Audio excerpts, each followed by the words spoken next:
नमस्कार फॅमिली. आपण आज जाणून घेऊयात की दीपामावस्या म्हणजे काय आणि तिचं महत्त्व काय. आषाढ महिन्याच्या शेवटच्या दिवशी म्हणजेच अमावस्येला आषाढी अमावस्या किंवा दीपामावस्या असंही म्हटलं जातं. श्रावणाचा पवित्र महिना सुरू होण्याच्या आदल्या दिवशी ही अमावस्या येत असल्याने घरातील दिव्यांची पूजा केली जाते.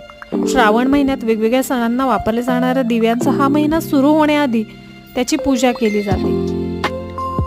या दिवशी दीपपूजन करून आगामी श्रावण महिन्याच्या स्वागताची तयारी केली जाते. अंधारातून प्रकाशाच्या वाटेवर नेणारा दिवा हा मांगल्याचं प्रतीक आहे. त्यामुळे अनेक चांगल्या वाईट प्रसंगामध्ये आपल्या संस्कृतीत दिव्याला विशेष महत्त्व दिले आहे. मांगल्य समृद्धी आपल्या आयुष्यामध्ये नांदावी या प्रेरणेने आषाढ महिन्याच्या शेवटच्या दिवशी दीपपूजन करून दीप अमावस्या साजरी केली जाते. आषाढानंतर श्रावण या हिंदू धर्मियांच्या अत्यंत पवित्र समजल्या जाणाऱ्या महिन्याची सुरुवात इथून होत असते. स्वच्छ दिव्यांची पूजा केल्यावर महालक्ष्मी प्रसन्न होते. त्याचबरोबर घरामध्ये सुख शांती लाभते. तसेच आपल्यावरती सदैव महालक्ष्मीची कृपाही राहते.